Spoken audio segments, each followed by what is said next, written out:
Good evening to you. These guys are all big influences on me and certainly house music. Me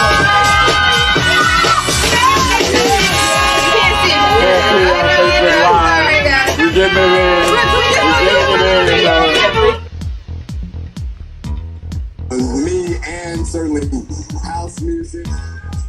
Happy. No, that does not sound like a life. Walk around with that collar popped up. Yeah.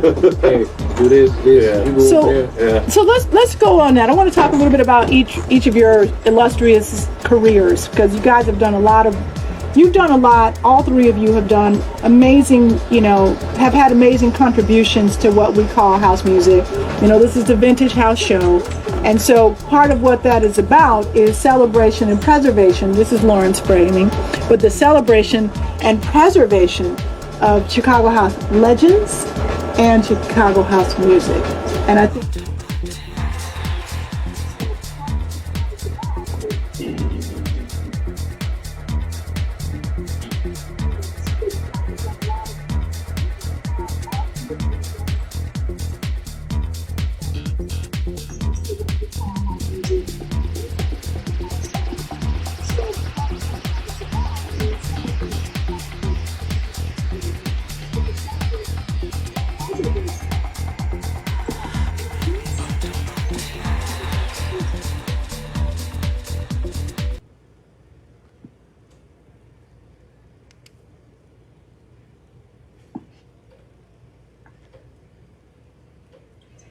Hey, it's your main man Mega for another Wednesday night edition of Vintage House, the at-home edition.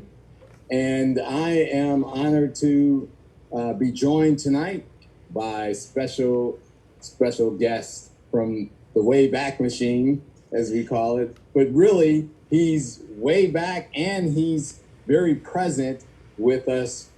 My man, Bert Nonstop Blanchard. How are you, Bert? What's up, Mega? What's up, man? I'm good. Very good. It's great to have you with us tonight. Thanks for having me, bro. We are, still doing this thing from at home, and what we really enjoy about this thing is that it is all about the history and the business of house music. And your business involvement in house music is quite remarkable, if I may say so myself. Yeah, you may say so yourself. And so we're going to get into why it's remarkable in a little bit. But of course, we are the Vintage House Show. I'm down my crew. I'm missing them, Lori and Lauren. Yeah, good people. We together make up the Vintage House crew. And of course, the Vintage House Show is normally broadcast on WNUR 89.3 FM and HD1, which is the radio station of Northwestern University. But of course, we also have incorporated Facebook Live and YouTube and other channels of getting this important story, this narrative about the history of house out there. So we're glad that all of you are tuning in with us tonight. And please note that the Vintage House Show is powered by the Modern Dance Music Research and Archiving Foundation. And this is the premier show for illuminating and preserving the lives, music, careers, and history of house music pioneers, such as Bert Blanchard. And we're really the only repository in the United States dedicated solely to the study, preservation, and celebration of the genres of house and dance music. So our mission, in short, is to preserve the memories, the memorabilia, the artifacts, and the narratives of the people that sustain the culture of house music. Once again, for those of you joining us right now, we are at the at-home edition of Vintage House with DJ Bert Nonstop Blanchard. Namaste. Thank you, brother. Thank you. Namaste, he says. A yoga man, or just a generally peaceful brother, but he was a terror on the ones and twos, holding things down. Many people will know the name from his time as a resident at Shelter Chicago. Bert Blanchard. DJ Mega. Man, first of all, let me just thank you all, you, Lauren, Laura, for the work that you're doing, right? This is important work. I almost felt like you were giving that spiel, like I need to get my credit card out. Like, where do I donate, man? But thank you all for doing this. You know, I'm humbled to even just be asked to be on your show, so thank you for that. But how important this is, right? Because there are people checking out who we don't know their story, and they were part of the story, right? So you guys are taking this great endeavor in doing this. So thank you all for your work and your dedication. And I know this isn't easy, but we certainly appreciate you and what you're doing. And I'm honored just to even be part of the conversation. Well, Bert, it is warranted that we have you on tonight because, again, you're a trailblazer. And I don't know if enough of the current audience knows your story. And so we want to get into it, but tell us a little bit about who Bert Blanchard is. Oh, man. I'm sorry, Nonstop. Yeah, that guy. Yeah, that guy. You know what? I was born on the west side of Chicago. Yeah, Nonstop, man. That's such a great question. I, just it all started from a love of music, right? This is 80s, and Chicago House was hot. We were WBMX, right? Saturday Night Live Ain't No Jive, and who didn't aspire to be on the ones and twos, man? There was so much going on during that time that that made it just important to be part of music. And so I was just one of those cats that was loving house music. I was loving actually all types of music. I liked the diverse four.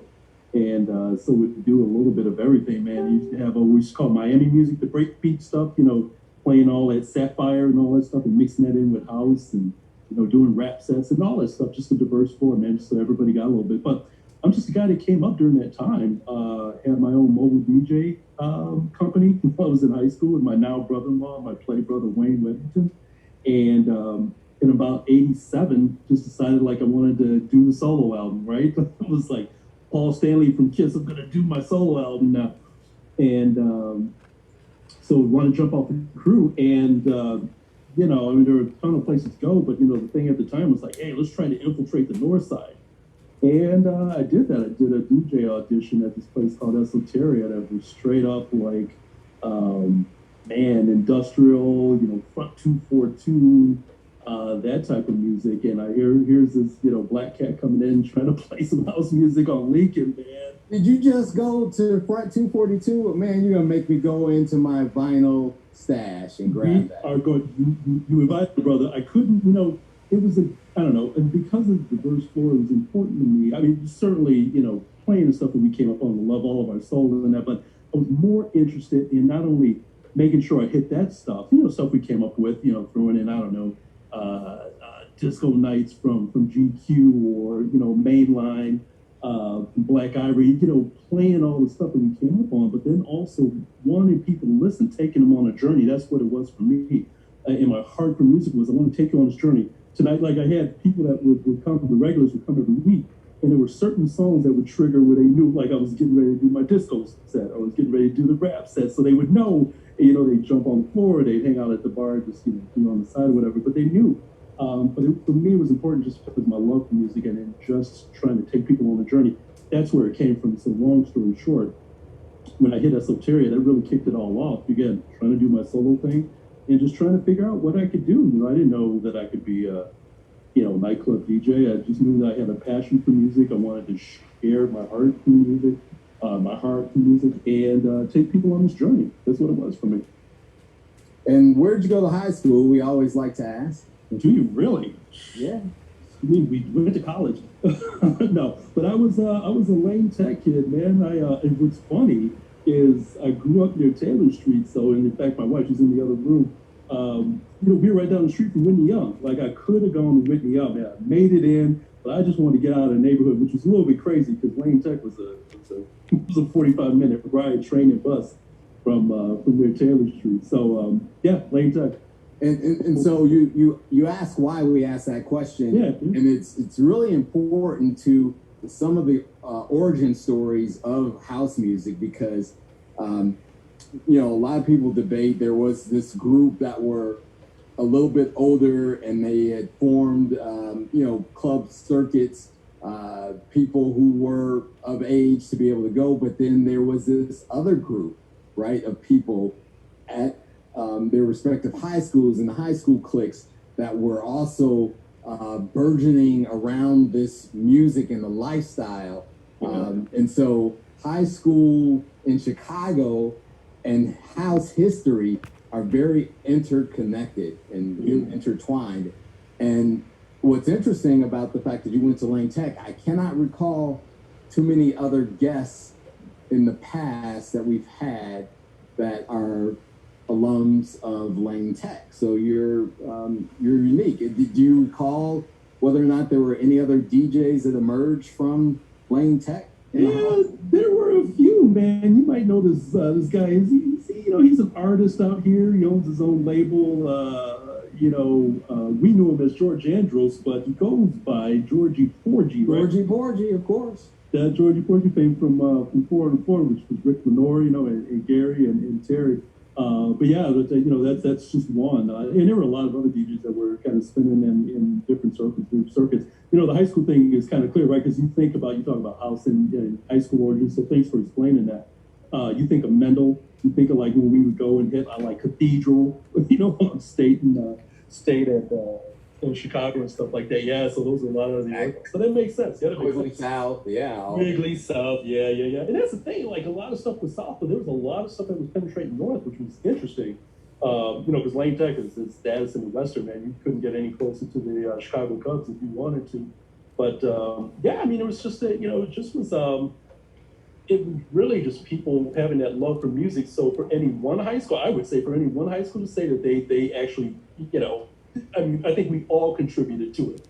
Oh yeah, no doubt. Ubiquitous, right? But no one's laying claim. That'd be a tough fight. Oh man, you'll get cut. You'll get cut. Yes, sir. And so, Lane Tech High School. You said you spent some time in college. Were you a DJ on the college campus that you attended? No. Here's the funny thing, man. I went back late. So later in life, I went back. I did a couple years, and then did the music career. So from kind of picking up from Esoteria, just one thing led to another. I have to give credit to, man, there's this lady, and people won't know this name. Her name is Bobby Marley. So I'm in here beating out all the records. I'm trying to be like, the hot mix spot. I'm, cutting and mixing, man. And these people were trying to like listen to a whole song, man. I'm like, there's no way I'm playing the song past 3 minutes. Like, break is coming. I gotta get into the next song. Get in and get out. Right. And so I'm going through my craze, like, man, what do I play now? And Bobby Marley said, look, I know you want to do the house. I get it. But up north, like what we do here, let me just hit you to a couple tunes. And this is how I found out, man, she taught me about, again, Front 242, I don't know, stuff like Erasure, the Eurythmics, like just let stuff play. This crowd wants to hear the music play. So it kind of was, was counterintuitive to what I was doing. Because I'm trying to be like one of the hot mix five. I mean, let's beat these records in. Every 3 minutes there should be a new record because that's what Farley, Ralphie, Kenny, that's what everybody does. So from there, I had owners came in when it was a dead night. I'll never forget it. These two guys came in and they were just kind of sitting. I saw them get some drinks. They were just sitting in the background. And they sat for about an hour listening to music. And then they came up and said, hey, listen, we're owners of this club called Unions, right on Berry and in Sheffield.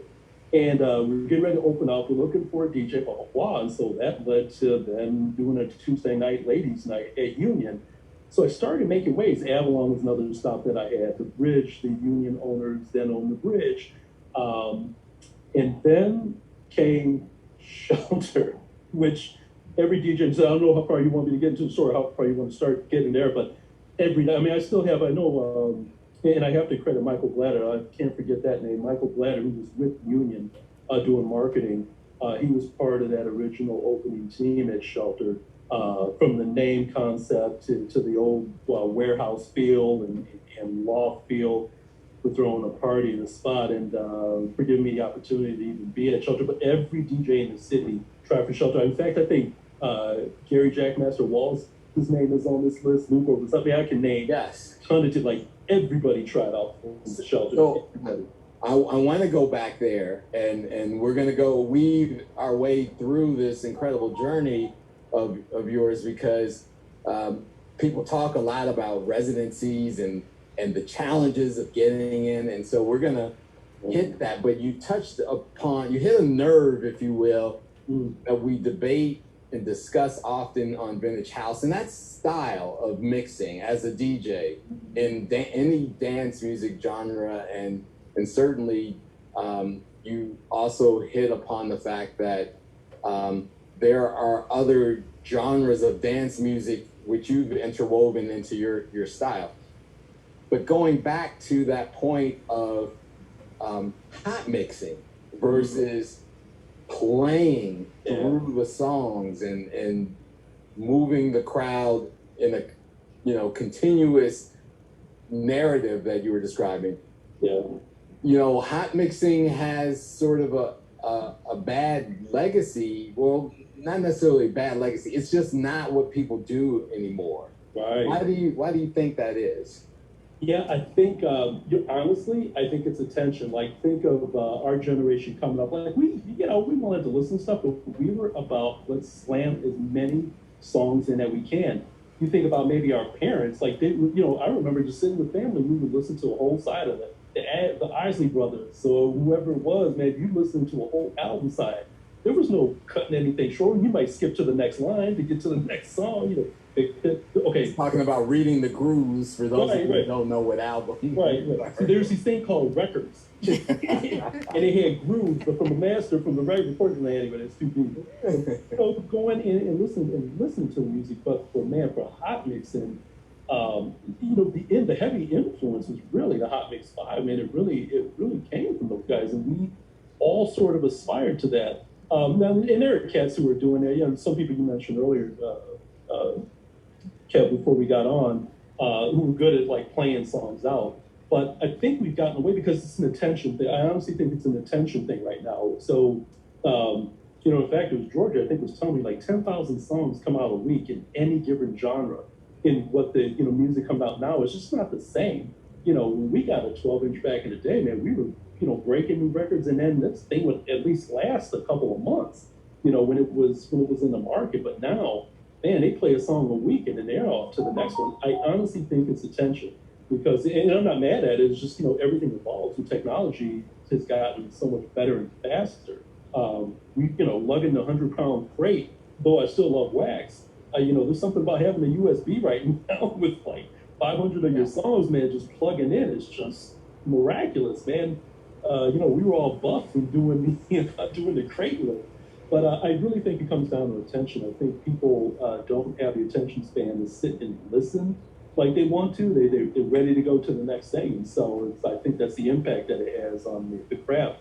Not knocking everybody, it's a different time. But back in the day, there were some songs I wasn't always hot mixing and slamming things together, but there were songs I would like to let play just so that people could get a feel for it, get a listen for it.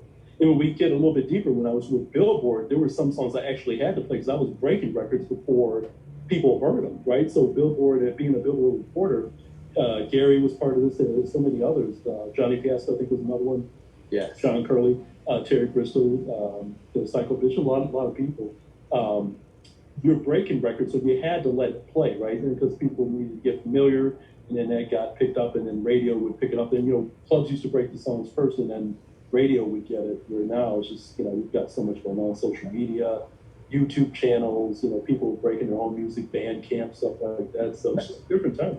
Important point. Certainly technology has evolved, but certainly radio, I think, because the time slots for the mix shows was very limited, right? The hot mix was the way to get in many of these songs in the past, and certainly club style format, what style people play today is not bound by those time slots as much as they were. And in fact, here we are in the era of COVID-19, and people are doing 6-7 hour online virtual sessions with with some interruptions because of the digital rights management. Yeah, right. Don't forget about that. You gotta get back. Yeah, so technology has its pluses and minuses. Are you doing virtual sessions yourself these days? No. Man, I'm so far removed. I came out of retirement a few times the last few years, but no. DJ Bird put up his records. I still love the music, still have a lot of friends that I follow, and live vicariously through them. Sounds good. Well, maybe by the end of this show, we can convince you to come back out yet another time. Oh, brother, here he comes. Tell us a little bit more about being a DJ. A Billboard reporter DJ, and the cadre of other Chicago area Billboard reporters. Yeah. So here's the thing, and understand me, man. I no big head here. I'm just so humbled that I had the experience I had, because I know not everybody had this, man. I know there were cats I used to see on the floor who were DJs too, who would come and they wish they were up there, man, and it was by no means easy. I felt like I did pay my dues, but it just was really, for me, it was being at the right place at the right time. Here's how I got on Billboard, man. I have to go back and tell you the story before I started Shelter, because it'll blow your mind. Please. Kind of an aside, but it is crazy because, I'll go back to it. But while I got the job, I actually didn't start when I was supposed to. And I'll tell you that story real quick. But the way I got to Billboard, man, is I was gigging at Shelter. So I had the Saturday night slot was a big deal. So for those that didn't, because I don't think this is even true anymore with the licenses.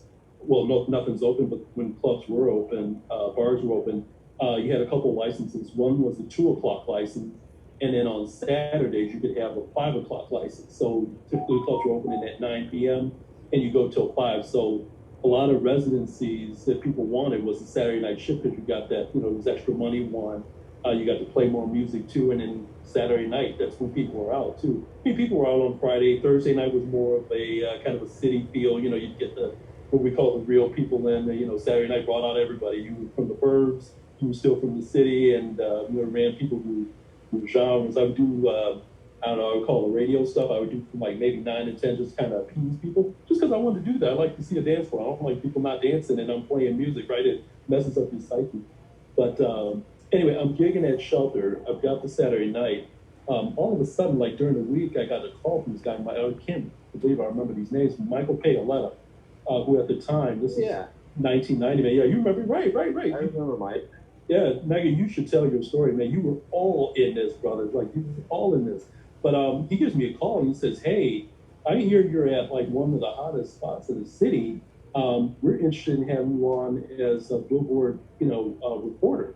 And went on to explain to me. So Billboard reporting was Billboard magazine had DJs in every city, basically, where the A&R people from the record labels would send their product. Once a week, you had to take a call from all the AR reps to see what their records were doing. You had to chart them, or if it was charting for yourself, if you had record records and it was charting, it was doing good, you did your own charts. And I got an old chart here, some of my paraphernalia that I kept from some of the club days.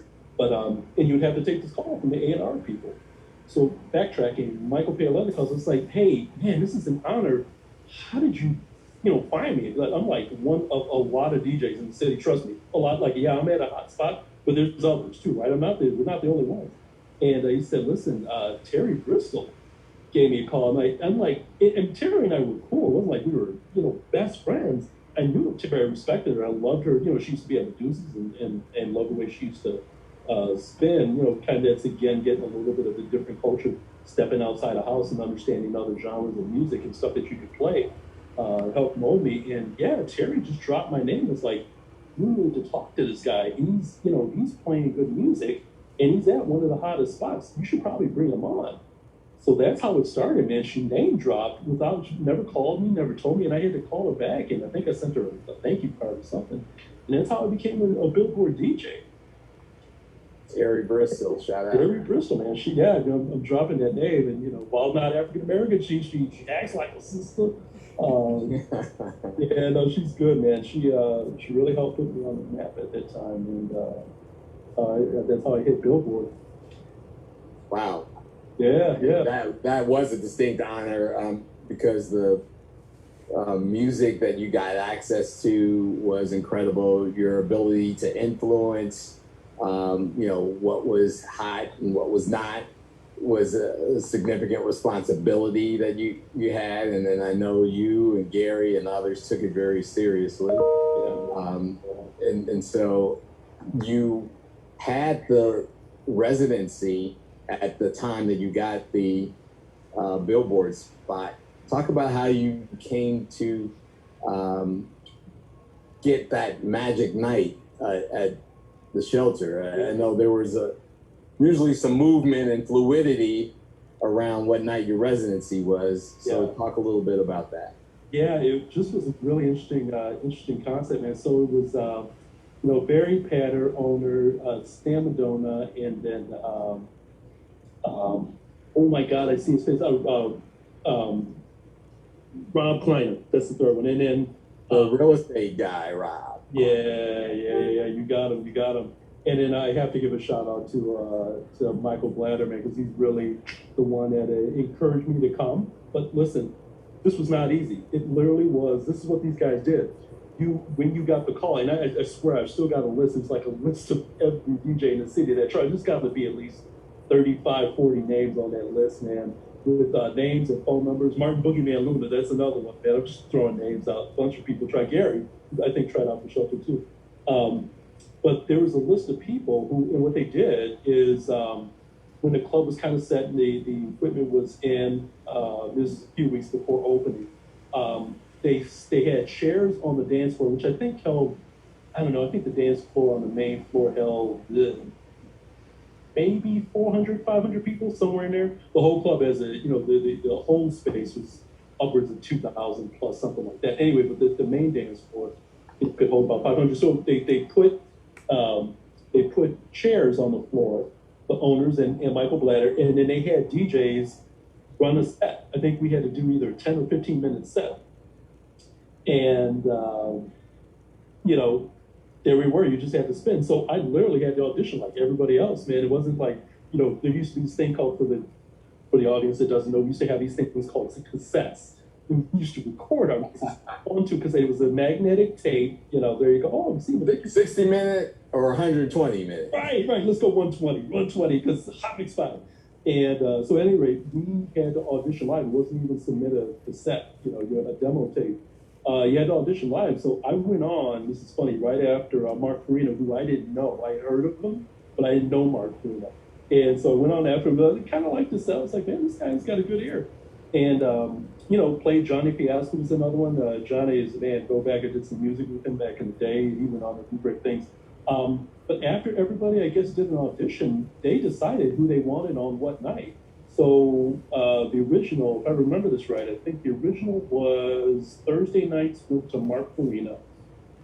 Friday nights went to Johnny Fiasco, and there were two levels. So there was a main floor, which, held the thousands. We had what was called the boiler room, kind of an intimate, looked like a boiler room. Actually had the old pipes and all that from what you guys have seen on the screen at Shelter, our warehouse. We had a boiler room. Oh, John Curley, my God, how can I forget? John Curley was music director, so that's my boy. John Curley kept a lot of stuff going, a lot of the groups that came in and all that. He oversaw our new music director for us. John Curley's fun too. And they gave me Saturday night. Now here's the part where I'm going to Here's the part where I'm going to I don't know if I could still show this on the screen, but I'm going to show this. This is the original. Yeah, I've still got a lot of people still have this. I've got the original invite, right? This goes out. This was a tattoo you had to wear. And this is the original invite. And it's 1990. I'm going to put that up, right? 1990, it was, March 1st, 1990 was the night. Now, Kevin, I went on this trip with a buddy of mine. This is my best friend from 6th grade, man. He's in the Marines. And I said, Chicago at that time, there were club owners who were notorious for, if you didn't, you even took a vacation. It may very well be you may not come back to your residency. Yeah. Like I had it happen to me. I did it to people not knowingly, but there were some club owners who even remain nameless, who would call. So like I did it to somebody, or I did it to a friend. I didn't know it was his night, but I got a call from the club owner and say, hey, we want you to spin on this night. Oh, well, come on down. And then I had a friend come in. He was like, what are you doing here? I'm like, oh, dude, the owners called me to do the night and told me I got the night, and like didn't call the DJ. Like that stuff happened a lot. So can you do me a favor and show yeah. that invite again? Yeah, yeah. Night. Yeah, this is, so there's the original We're envelope. putting you on spotlight so people can see. This was a mailer. Yeah, look at that. With the original stamp in the corner there. USPS. I mean, I think it was like, look, 25 cents back in the day. That's how far back we're going there. Well, it's the 90s. It was. Right, so there's the original. So this went out in the mailer. So you had that little, and this is still intact, which is crazy, right? So I've got that. So there's your little temporary tattoo. And then, yeah, there is, that God, still got the alcohol pad behind it. That's crazy. There's open night. So well preserved. Yeah. Yep. So if you need that, man, I got that intact. But here's the quick story. I'm gonna make it really, really short. I decide I'm gonna go on this trip because I'm gonna start Shelter, and I know this is New York in Chicago. The sound system, these guys really invest a lot. Michael had a lot to do with this, but Michael Blatter. But the sound system was done by Richard Long. For those who don't know who Richard Long is, out of New York, was the sound design for places like Studio 54. I think, I don't know if he did the Paradise or if he did the Palladium. I forgot what other clubs in New York he did, but that's who did the sound system for Shelter. We had bass bins that people could jump on. It was just, massive chaos, but sound experience is what you got. I call it XX, right? And so I'm going on this trip to go visit my buddy in the Marines out in Yuma, Arizona. Long story short, in 2.5 days, we went from Yuma to San Diego back to Yuma to Mexicali, and from Mexicali back to Yuma. And this is us partying over, got our buzz on and just enjoying our time. I fell asleep behind the wheel of a car, right? And Kevin, I don't think you know the story of me, man. And so this is right before this opening, and I was supposed to start that Saturday. And so what ended up happening is I fell asleep. I had 3 other people in the car with me. They got thrown out of the car. I was in the car with the seatbelt, unconscious, and then got conscious. And the ambulance, somebody stopped on the highway, saw us in the accident, called an ambulance, 8 hours in the emergency room. I've got no feeling in my right arm. My head is down and to the left, all kinds of stuff. I mean, the worst pain I've ever felt. And they didn't detect anything. They did x-rays. I've got this pain. I finally get back to Chicago, go see my intern. This is 2 days after this. And again, remember, I'm supposed to start Shelter Saturday. Like this is the Monday before the week that the Shelter's opening. And I go see my interns. They take an x-ray, and I will never forget the radiologist said, "Are you okay, Mr. Blanchard?" I said, "Well, I'm in this pain." She told me to sit still, put the soft neck brace on that I had from the emergency room out in California, or near Arizona, and I went and got a neurologist who was part of the team of doctors for me at that point. And the guy stooped down and said, "Mr. Blanchard," I'm Doctor, whatever his name was. He says, "I understand you were on this trip and, blah, blah, blah. We took your x-ray, and basically your neck is broken in 3 places. Your C2 was fractured, which is a break, and your vertebrae," she goes to the science lesson, it's part of it, so we're going to take it in a different route. We're going science now, Kevin. Your vertebrae are supposed to sit together like this. He literally, I'll never forget this, he literally said, your cervical C6 and 7 in your neck, the discs are sitting on each other like this. This is literally what he did. And he said, those discs should have slipped, and you should be dead or paralyzed. Now, I'm telling you all this because this is the next thing out of my mouth. This is how much I love music. I looked at that doctor and I said, I have to be at Shelter on Saturday.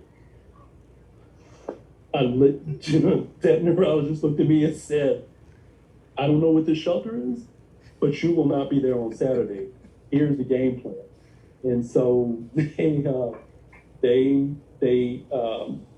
I was in what was called a striker frame because my neck was broken. What they thought is they could align my neck naturally. So I had weights. I was in a bed where they just flipped and did everything, and put weights on my head to counteract and hopefully kind of stretch it. I know this is going to sound horrible, but kind of stretch the neck so that the vertebrae got back in place. And that didn't happen. So the plan after that was to fuse my neck with rods, which remain in my neck to this day. So I look very erect and strict. My range of motion, this is it. That's all I got left and right. But I'm walking. I'm not paralyzed. I'm walking miracles, what they call me to this day. But I tell you all that because, dude, I was supposed to start shelter on that Saturday night. And I was in the local hospital in Chicago. At the time, it was called Rush Presbyterian. This is going back, but which is now just Rush and Rush University. And those doctors saved my life after doing that X-ray. And I spent a month in the hospital. DJ nonstop. They had my DJ coat, everything, man. They had a stream of people come to the hospital. They're like, who is this guy? And people were coming all the time, man. And now here's the funny story. So I had a friend named Scrappy. I'm dropping names. They ended up letting him do the Saturday night because clearly I didn't make shelter that Saturday, right? That's right. Scrappy is doing Saturday now. And here's the other thing. I'm tying everything in together. I mentioned I'm a Billboard DJ. Dude, I'm still getting I'm getting records. It's like all I needed to do was go to the turntable, and I would be ahead of other DJs because I'm getting stuff that's not even available to the public yet at Gramophone and Loop Records. You know what I mean? Hot Jams and all that stuff. I'm getting wax that people don't have yet. So I'm still relevant, but I'm home. And in the neck, I'm in what's called a halo frame. They had to keep my neck immobile for 3 months. So once that thing came off, I was home. I was starting to slip into a depression. My then girlfriend, who's now my wife, called up Michael Blatter. This is a true story. Called up Michael Blatter and said, hey, and those guys came to the hospital. I remember seeing them kind of in and out, because of, drugs and stuff. Yeah, amen. Keep you saying it. And long story short is Michael Blatter said, hey, Bert, why don't you come on in? In my soft neck brace, which I wasn't supposed to be doing that movement, I had a guy help me with my Creative Records, my now brother-in-law, my best friend. And Scrappy was there and just said, hey, let Bert just, we want to get him out of depression, let him have an hour. And so, dude, I started spinning. And again, I just cracked open my Billboard records and I just started playing, and I'm playing stuff no one's got. So I start rocking the floor. I'm slowly coming out of my depression because I'm where I'm supposed to be, right in my head. And Scrappy comes, he's like, hey, so I'm gonna get back on. And Michael Platter's like, yeah, so you're not. He's actually our DJ. I mean, I think, I feel bad for Scrappy because he got played a hard card. But music is just my life, man. And so that is the story. And people don't know that story. For those that are close to know, this happened to me. But that is absolute true story. I told that doctor, man, that neurologist, I was like, I got to be at shelter Saturday. He's like, yeah, I don't know what that shelter is, but you ain't gonna be there. Wow, Bert. Yeah, man, that's a true story. Yeah, I was totally in awe. My mouth was hanging open on that. You are a miracle, man, and we're so glad that the good fortune and the heavenly Creator sought to not be finished with you. To let me live, man. We went on to do great things at shelter. Yeah, indeed. Wow. Once I got my residency back, right? I know I felt really bad because I ended up staying till 5 that night. So I broke my depression, and against my doctor's wishes, I really wasn't supposed to be doing that, but I just ended up keeping my records locked up instead of having to lug them every week, and till I got better. I was still in therapy and everything, man. I just got my spot back. Man, well, clearly you worked hard to get it back, but at the same time, there's something divine, right, associated with. I'm telling God, with that story, and with. I'm not supposed to be alive, brother. That's what I know. Yeah, your impact, and so your time there. How long was it that you were a resident?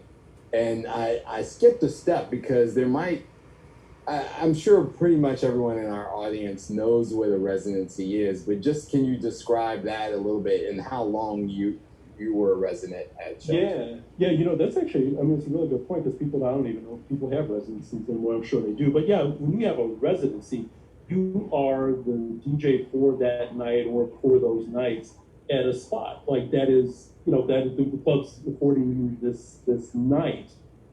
That's yours, and you create it and you make it. Well, you can, if they afford that sort of autonomy to be able to do what you want to do on that night. But yeah, basically you are the DJ that is heading up that particular night. For example, like Mark Marina had Thursday night. He was the resident DJ for Thursday night. John Curley and Johnny Fiasco had Friday night at Shelter. I had Saturday night. We had people in other rooms too. Oh, Mel Hammond, man, I got to give a shout out to Mel Hammond. Mel Hammond was in the VIP room, and he was rocking it out over there. So he was resident there. So the residency is where you are for a particular night, and that night is yours until you're told you're no longer a resident at this club, which used to happen a lot. And it was too, being African American and being black, up north. Honestly, I mean, even though it was kind of 500 something West Fulton, right? West Fulton is it, right? That's right. Which are now they're all townhomes and all that. And China Club is right up the street and all of that. But to just be able to have that sort of impact for the crowd that was bringing in, because it wasn't just all black, white, straight, gay. It was everybody was coming in, man. You had the burbs, you had the city, you had people coming in from out of town. People would be doing movies. In fact, this happened. What was it? Goodfellas was getting filmed. That whole crew came to like party at Shelter. We saw Ray Liotta. We got Robert De Niro on the floor. I remember Ray Liotta dancing. But people like that, or basketball stars, and you name it. Everybody was coming through that because it was a hot spot. But yeah, so your residency was important. And so there were no promoters involved with the residencies, or did you partner with promoters, or how did that work? Yeah, so that's a really good point, because that was a thing in hindsight, I realized I should have maybe done a little bit better. For me, I don't know, this is funny, like it could have gone on with the music career, DJ career, but for me, I thought there are going to be certain people, like I looked at like a Frankie Knuckles, folks that were on the scene and hitting it, Farley, Ralphie, people like that. Those were like mega DJs. In my mind, I just was like just this guy loving music, enjoying music, and playing music. I had an opportunity to do it, but I didn't really push it beyond that. So no, I really didn't partner with promoters, John Curley, because he was our music director. We kind of helped craft that night. So every now and then we do some guest things. Oh, let me show this. So we used to do this thing called the Warp, right? So Warp Night is crazy, and people aren't going to be able to see this, but this is the first Warp, and that flyer's got so John Curley's there. Derek Carter, who, if anybody doesn't know blues, Google it. Mark Farina, you don't know Mark Farina, Google it, right?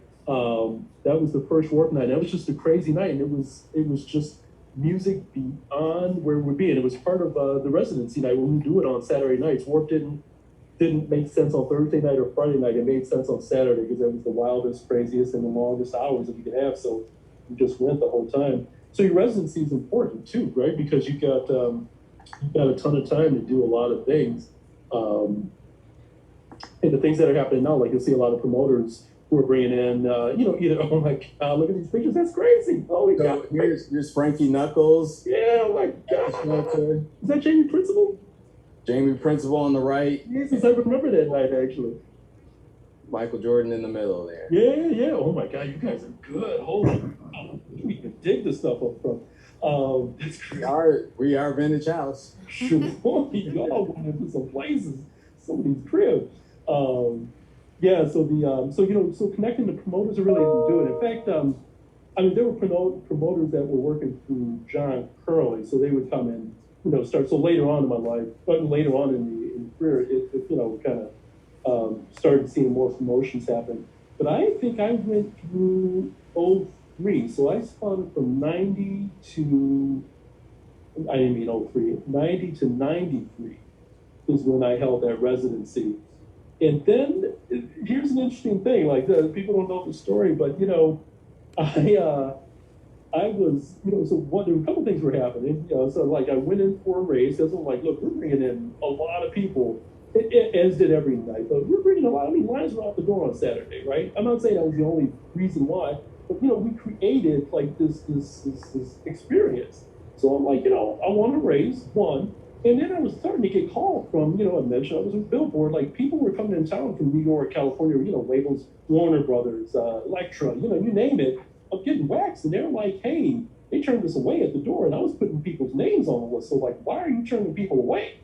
And why are you turning people away who are coming in to come see me? Like, this is important. And by the way, it's putting you on the map. You don't want to be turning away people from Billboard, man. You don't want to get a bad rap. So don't want to lose that thought. But on the right here, my right at least, was the alleyway where they had people lined up outside. Very often, if it was winter, you just froze your ass off waiting out there in that line to get into the shelter, and that was very often. It's right under that Victor sign, man, that line and straight, and man, the security guards, yeah, they kept a tight ship. And I was spinning, so I didn't know, but I heard they used to do the picking out and all that stuff. Yeah. So how did you resolve the issue with your people that you needed to get in? Yeah, man. So it's funny. I went on a trip, and I called John Curley. It's like, John, so what are we doing? Yeah, Bert. Well, and this is not John's fault. By no means am I saying John's my boy. Like, we're having a conversation with a friend, and I'm on this plane on my honker mobile phone, and I said, so John, what are we doing? Yeah, well, can't give you a raise right now, and then that was from the owners. And I said, yeah, John. So here's the deal. I quit. And there's an adage that I had wherever I spun, because for me, the music was supposed to be enjoyment. It wasn't supposed to be a job. I never looked at this thing. It was never a job for me. If I'm enjoying it, as you should in life, you should enjoy it. So I kept this adage in my head always was, when it becomes a job, get out of it. And that's what I told Curly. I said, Curly, I've got this thing. It's my mantra. I don't stay away from it. And this is becoming a job. So you're not giving me a raise, which is due. Yeah, you got people coming and you're turning people away. And these are, key people in the music industry you should have coming in. I don't know why you're turning people away that I'm putting on the list. I don't know if that's something, but if it is, I don't want to deal with it anymore. So I quit. John was like, dude, don't quit. Don't quit. I was like, John, no. Why would I stay working here? Why would I stay working? He just told me no and no. And it wasn't John Curley's fault. This is coming from on high down. And I quit, man. And so I walked away because it became a job, And so I made that decision and started doing some guest spots around there. But here's the thing I love is that the person that they got to take over the residency was Ralphie Rosario, which was, as we go back to the early days, we just talked about the Hot Mix 5 and being influenced by Marley and all these guys, and Kenny and Scott and all of that, Mickey Oliver. Ralphie had to take over the spot, man. So I figured, all right, I went out like Michael Jordan. I went out on top, man. I did it on my own terms. But that's why I left. That's why I left. It just, we just came at that impasse, and I just thought this is not worth it. Look, the old adage, it's cliche or whatever you want to call it, but if you don't stand for something, you'll fall for anything. Man, you took a massive stand there, and I know that there was quite a buzz around that for a while. What happened to Bert and his residency and that night? I was spending time as a member of the team at Mirage Entertainment. You talked about Gary and Rick and Larry and Georgie and Terry and those guys. And we were that kitty corner from Kaboom. Right. Oh, right. And so we were all in that same vicinity near, River North. And every night we were in studio or in that office, there was a lot of buzz, a lot of discussion about, the movement. And certainly I can remember the stories and discussions that, question, well, what happened with Bert and that brother? So now we know. Now we know. I loved you guys as you guys were feeding me wax too. I mean, I loved seeing you guys come. I remember Wayne Williams coming in. There was just so many people. Yeah, Jive Records, and Wayne was on the fourth floor right above us. Yeah, man. Bring me, all the Liddell Towns' latest cut. New. Yes, sir. Play this. So we had quite a thing back in the day, and so making records, that was another dimension of your career. Can you talk to us a little bit about your involvement in actually making and producing and remixing tracks? And I've got some here that I'm going to pull up as you describe. Yeah, you got a few, which is bad. Man, talk about it. It's an archive. Jeez, you guys are good. Here's what's really funny. The records was Motion Records. This is my boy. That is still my boy to this day. Otis Tony Randall owned Motion Records. It's funny because as a DJ, something, one of two things happens. You're just that jock that's just spinning, and, back in the day, spinning on the ones and twos or the threes. We had three turntables up at Shelter, which I did, or four actually. So I did, no, three. We had that, so I did do that one night. But you're either just playing the records that are made, or you still do that and then you get into producing and things like that. So what my good boy Otis Tony Randall did, man, is he brought me in on remixes for these songs. So this first one that you see, the one-on-one by Entry, which is really cool. I went by the moniker Passage to the Deep, and just try to make some deep house tracks. So that was the first remix I did with him. There's another one by Tony Washington called Enjoy the Music. We did that. And then the third one that you see is That's Unique. That was actually the one record I put out. So here's my thing, like, again, I gave you a little bit of insight into, I didn't think I was that DJ that was going to be Frankie or, even You Look Like a Derek. Like I could have taken those steps. I just had that fear, like, I'm not that guy. I just want to play music. That's all I want to do. I didn't see this as a career. I didn't see moving, further on into it. Although I had offers to like go spin in California, Las Vegas, New York. I had stuff coming through. It's just like, man, and pick up and leave. Like, that wasn't me. I was like, Chicago guy, I'm staying here is what I'll do. And that's what I decided to do, which is fine. I have no regrets. But, you heard a lot of these things happening down at Trax Records with people's stuff, come in through that front door, get your record recorded. And they, I know that's another show for another time, but I don't know, just, lifelong contracts. I just got the ugly story because being in the industry, you heard, right? Yeah. I don't know, man. I never got over that fear of like, oh man, am I going to own my stuff? Are they going to rip me off? So I had some inhibitions from just kind of putting myself out there. But they'll just pulled it out of me, man, and gave me the opportunity to get in the studio, with the big boards and setting your own tracks and doing your own arrangements and things like that. And it's a beautiful time. Studio time was great. And then hanging out by you guys, when you were with Mirage and hanging out with those guys around the corner from Kaboom with North, those were fun studios, man. Just watch you guys in the craft and doing your thing. There's a life in a production studio that does something to you. So that became fun. But yeah, those things, my one record is That's Unique. You can find it on Discogs for about $1.25. Hey, you got any copies of, vinyl copies laying around the house? Man, come on, I do. So, I got one's framed, one's in the crate. I got that one remix I did with Terry and Aaron Smith on one of the Mirage labels, Kathy Summers, When I Fell in Love. So I Fell in love, yeah. Read that, yeah. Psychedelic mix, that's me. Man, you got that one around? Oh yeah, I got 3 copies. I'm looking at one framed on the wall right now.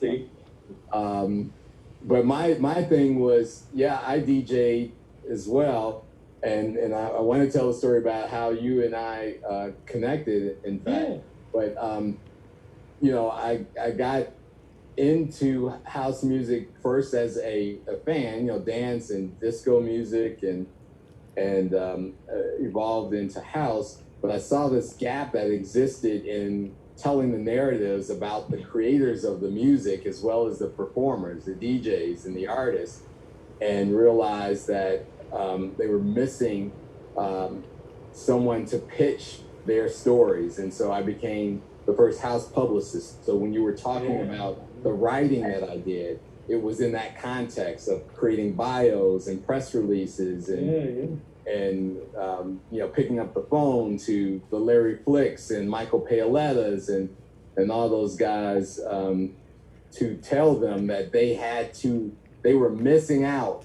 on the stories behind all of the songs and tracks that were coming out of Chicago. And so we had some pretty great success around creating those narratives and helping people sell more records, of course, and get performances. Right. And so I did that as a side work, right? Moonlighting. I was an IT professional earlier in my career and ended up at the American Bar Association and led some of the American Bar Association IT initiatives. and had to interface with a bunch of people throughout that organization. And one of the people I started talking to was Bert Blanchard, who was awesome. Dude, day jobs. Had to keep a day job. Had to keep the day jobs and get the milk and honey coming in. And this was mid 90s. Well, no, I got there in the mid 90s. And 94, 95 or something like that? Yeah, 95 to the Y2K. Yeah. I was there about 5 years. Still got my generator. Yeah. Those are crazy times. Yes, brother. Not much different. Well, pretty different than these times, but we thought the world was going to end then, and took all precautions. And so somewhere in that 95 to 2000 range, we had to sit down and realize we both had a love of DJing and the genre of music called dance in the house. And, we gotta stop you, man, because you're missing a big step. Like we connect there, but during those days of shelter, like so remember we talked about Connie B. We were like, what happened to her, right? But Smash Records, Connie B. Smash Records, right? With this was way out in California. Oh shoot. Oh, it'll come back to me. I see his face. It'll come back to me. I have great love for him because he used to stop at the club too, right? Drop off all the free wax.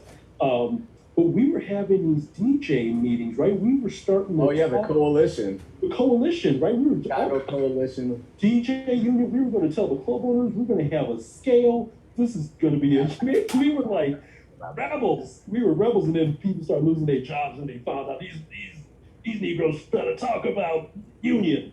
We're going to stop that. But yeah, no, what's important, all joking aside, is that you were so vocal because you had the power of writing. And I can't remember where we published or where we had things go up. I mean, you were a big piece of that. And so the conversations we were having were, other DJs who were in the same boat. Like, we got either residency or, they were hopping around doing the guest spots. But, one guy's getting $50 a night and the other guy was getting $200 a night, which was, something for us back in the day. Now it's off the grid. But, but there was no rhyme or reason to it. So, so that's important. Part I want to make sure you don't miss that because you were influential in helping bring people together, helping us talk things through and keeping us on track, too. We'd be at these meetings, we'd be all over the place. Egos, DJs, there's a little bit of ego in there, well, my night is important, But, wow, this is why we do this show. Certainly to capture the narratives, but there are also pieces of the puzzle that I don't remember everything. I'm getting old, too many vodka tonics or whatever, and that did happen in the day. And you're absolutely right. You just you made my night by reminding me of that role around that coalition. There, we did have some magazine platforms that we were able to write for and to tell that story about the movement that we had to try to organize and gain some greater leverage. And then there was one event that I do remember that I'm very proud of in my publicist time, and that was it was during a new music seminar in New York in which I organized the coalition to actually host a hospitality suite. Yeah. And we had a new music seminar in New York, man. This is before that. People who do know it's in Miami now, but New York was the spot forever. Yeah, Winter Music Conference in Miami and New Music Seminar in New York, and we had Hula and Daje and Cash and the Mirage crew and DJ Lil Jon, who was on tonight on the Vince Adams show. He had a great record called "I'm Leaving You" with a guy named Ulysses. Yeah, I remember that. I used to be there. Yeah. Yeah, that was a be there for sure. A banger, a dance floor banger for sure. And that we got some licensing deals, some international licensing deals by putting that crew together and hosting that hospitality suite. I can remember Daje belting out "You Got Me Up" in a hotel room, like at the top of her lungs. It was just memorable. I'll never forget it. And so, fast forward to 2020, the year of the asterisk, and you know, you and I share the honor of being named Men of Excellence by the Chicago Defender. Man, the Chicago Defender, historic Black-owned magazine. I don't think, or magazine, newspaper, right? And to just be part of, want to see you and just, that I know somebody blew my mind. And I'm so happy to see your name there too, Kevin, and just be alongside you. It's great.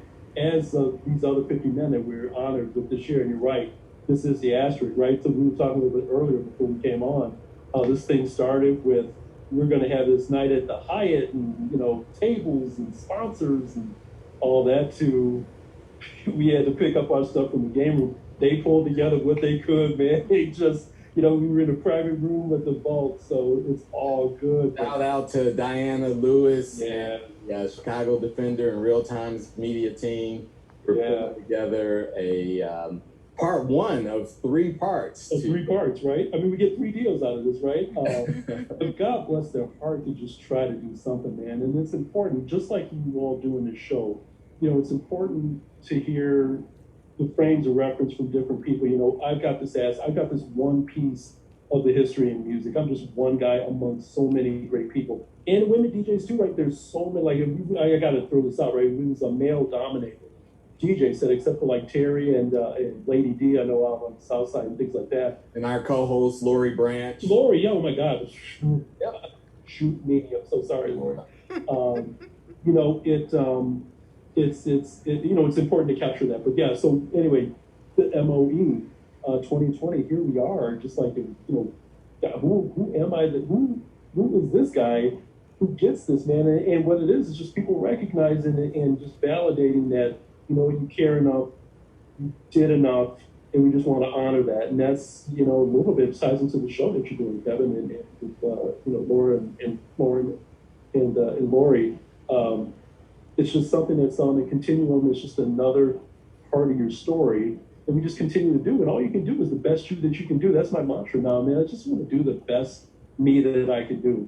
I want to make an impact the best way I can right now. This is what I do, and it's genuine, and it's from the heart. And you don't like it, you don't like it. That's how it was on the dance floor too, man. People used to come up there, especially at Shelter. I used to have an attitude. Don't come up here asking for no requests. I'm gonna do request. I got a request. I got a request. Whoa, my God, do we have time? Like, you got to cut me off because we could go all night on this. I cannot leave without telling you the story. Please go. This woman, I swear she had to have been from Schaumburg. She just had the, you just had the gut feeling. She had the look. Now, Janet Jackson put out. Love you, suburban listeners. Yeah, love y'all. Look, hey, I'm suburban. I'm talking about myself at this point. We come in like 9 to 10 and be like trying to get all the hits in and then leave at 11:30.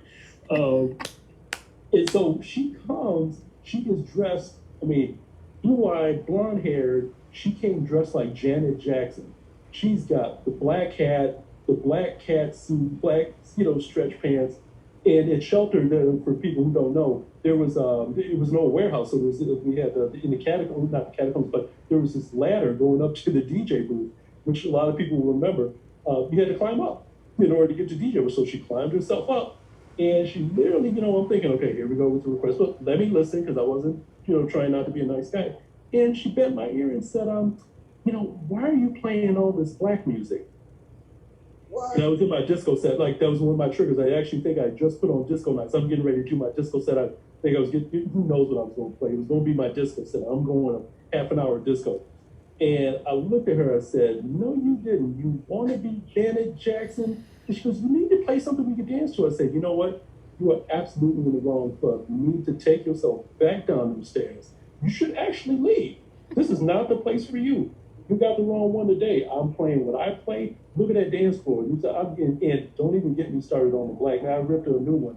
She went down there, and I'm pretty sure she had a guy who kept looking up, giving me dirty stares. I'm like, you can come on up. I'll hit you with a crate if I have to. I will hit you with one of these crates. And he never came up. But yeah, man, that happened for real. Lady looking just like Janet Jackson. Why are you playing all this black music? So don't dismiss any of that. So while it's fun to talk about the residency, that stuff happened a lot, man. Because there are some people who just didn't want to see you where you were. Other DJs, Well, general public, and a lot of that.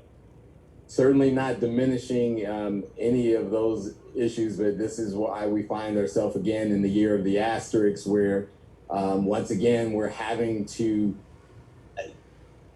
protest the fact that there continues to be racial inequity in this country, in this world, and certainly part of another reason why we do this show is we got to celebrate us and our contributions, right? We're not going to wait for somebody else to do it.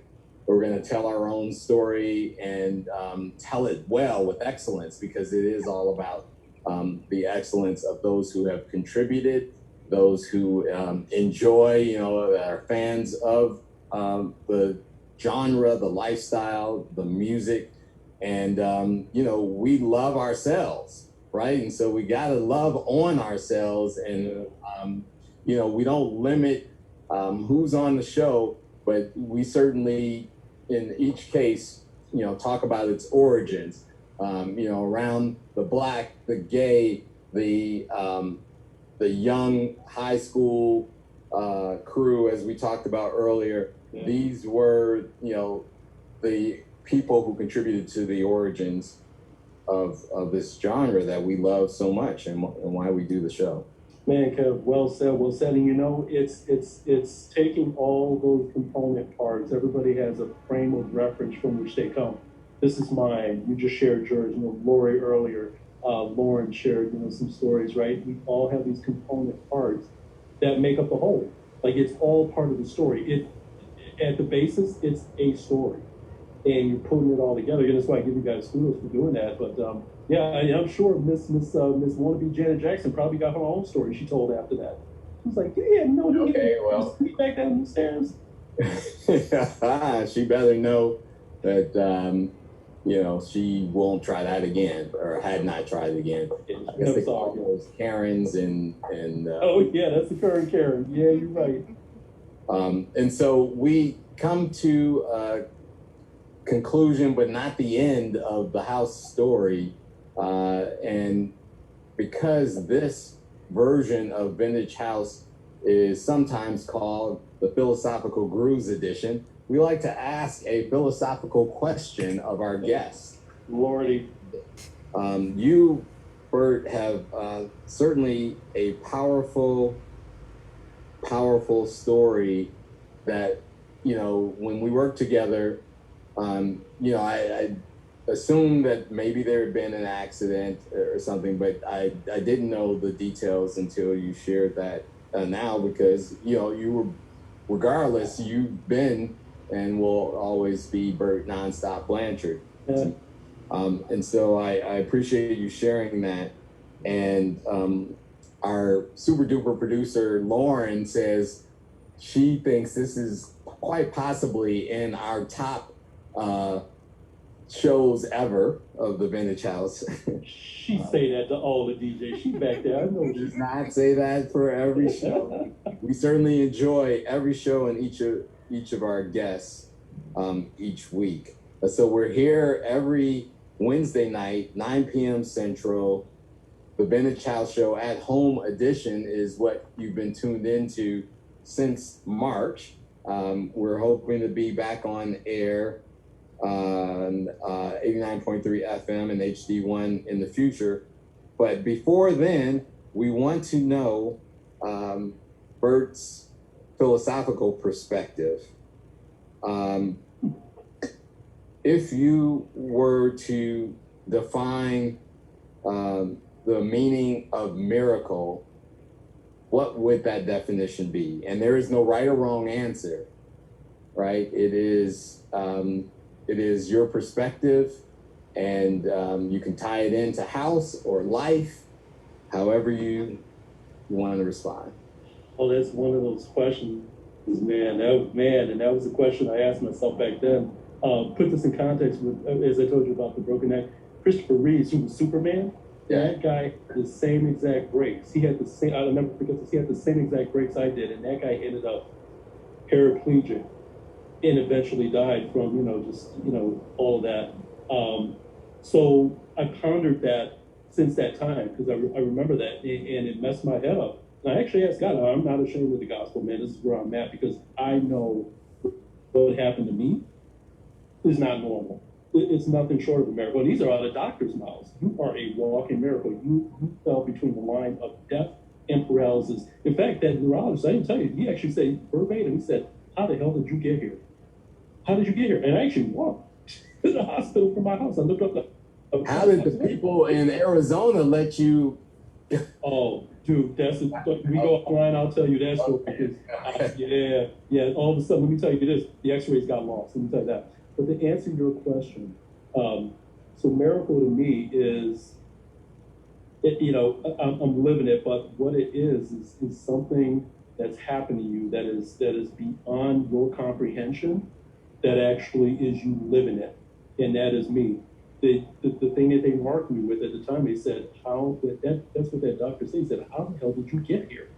And I pondered that in my life, like, how the hell did I get to that hospital with a broken neck in 2 places, by the way? And he told me any movement should have slipped those discs. I should be dead or paralyzed. How did I get here? Nothing but a miracle. That is nothing but God's hand on my life, even while I was at shelter. Even in the midst of that, had me, kept me, and keeps me. That's what a miracle is. It's something that is supernatural that has happened to you that you cannot explain, and yet you're living. That's a miracle. Bert Blanchard, Bert Nonstop Blanchard, we thank you for being on tonight's incredible episode of the Vintage House Show, for sharing your definition of a miracle, for being my fellow inductee in the 2020 Men of Excellence. You deserve it. I look forward to connecting with you on the 14th of August when Diana and her team continue the celebration of us. I look forward to getting you back on the show whereby you're actually on the 1s and 2s and pounding out a set. We're gonna Gonna be old school. We're gonna go old school. If I can come back, you can come back. Oh, you know what we should do? We'll tag team. You put a song in, I put a song in. You put a song in, I put a song in. Back. I'm looking forward to that.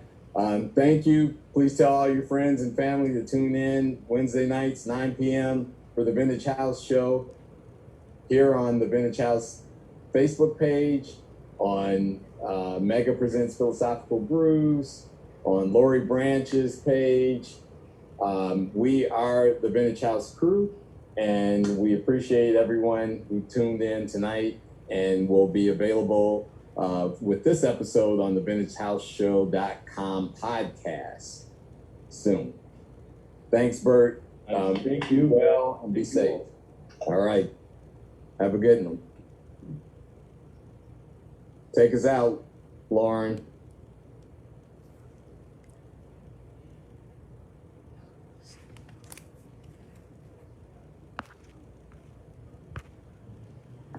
Good evening to you. These guys are all big influences on me and certainly house music.